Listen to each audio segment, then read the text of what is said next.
Vamos conceder a palavra a Vossa Excelência. Por isso, concedemos a palavra ao deputado Jutaí Júnior. Nove Santo Agostinho, senhoras e senhores deputados. Na quinta-feira da semana passada, o Supremo Tribunal Federal interrompeu o julgamento do processo que trata do suposto direito de titulares de caderneta de poupança à correção monetária adicional decorrente de planos econômicos adotados desde 1986 e antes do Plano Real. Foi uma decisão de enorme sabedoria. Até que o julgamento seja retomado em data a ser marcada pelo presidente daquela corte, para o próximo ano, os ministros terão mais tempo e oportunidade para aprofundar a análise das alegações interpostas pelos poupadores ante o aparato legal concebido para respaldar as medidas de cada um dos planos econômicos. São centenas de ações individuais e coletivas e milhares de poupadores de todo o Brasil nelas reunidas em busca de rendimentos que julgam haver perdido em supostos expurgos inflacionários decorrentes do Plano Cruzado, Bresser, Verão, Colo 1 e Colo 2, todos eles instituídos com a missão de debelar a inflação e estabilizar a economia do país. Poucas vezes, desde a Constituição de 1988, o confronto entre interesse das partes de uma demanda judicial e a fundamentação jurisdicional de seus argumentos colocam a Suprema Corte diante de uma situação tão delicada quanto aos efeitos que ela vem a produzir no ordenamento econômico do país.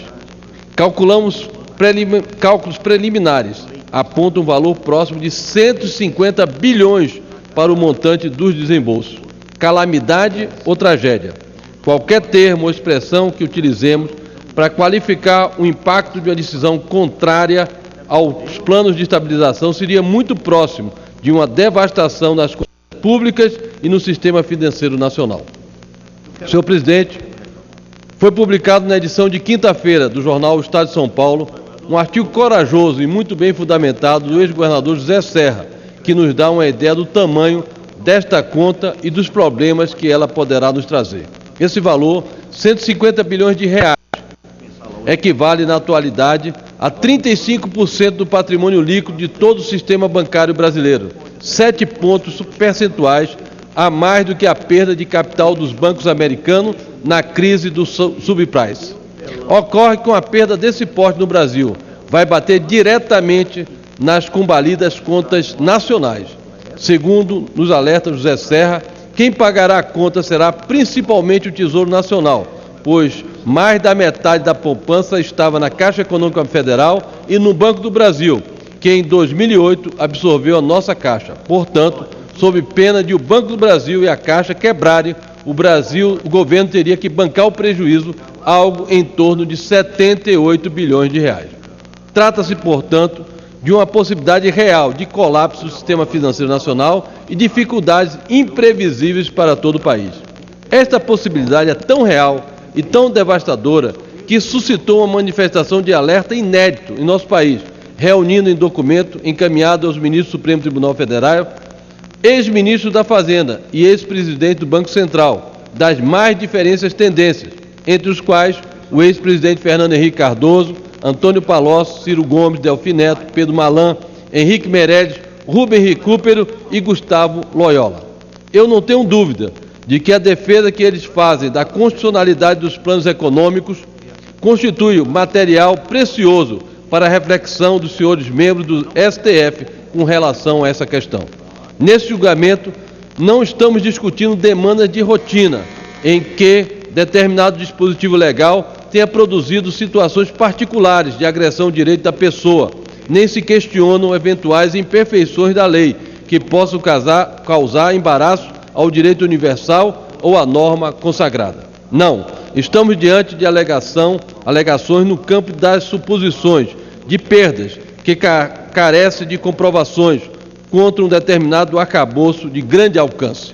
Os planos econômicos, destinados principalmente a combater os processos inflacionários, ultrapassaram em muito o interesse individual e se instalaram de forma inequívoca na doutrina jurídica que regula o interesse de toda a nação. Ao se reunirem em torno das mesmas preocupações no documento enviado ao Supremo, Os ex-ministros e ex-presidente do Banco Central foram movidos pelo mesmo espírito público com que se debruçaram quando ocuparam seus cargos na elaboração e implantação dos planos econômicos. Cada um, em sua função, em seu tempo, atuou em conformidade com estudos e informações técnicas do mais alto nível, submetida a avaliações das principais instâncias no nosso Estado.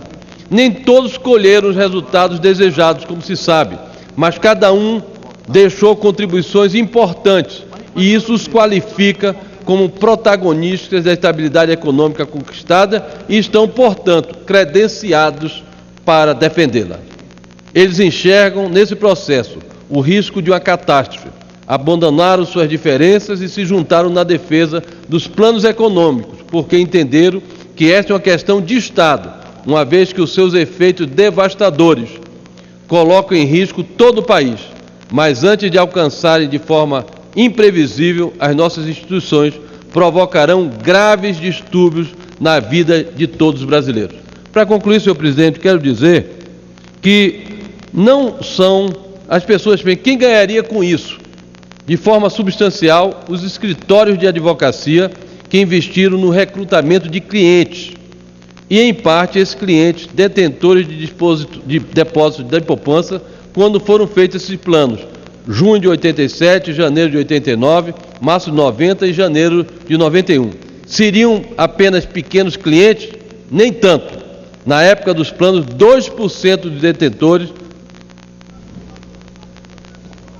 comandavam cerca da metade desses depósitos. Esse trecho final eu estou retirando do artigo do José Serra, um brilhante artigo corajoso que demonstra que nós da oposição não temos a preocupação de fazer apenas o debate no sentido de criticar, mas também de contribuir para a estabilidade econômica, independente de qual seja o governo. Era isso que eu tinha a dizer.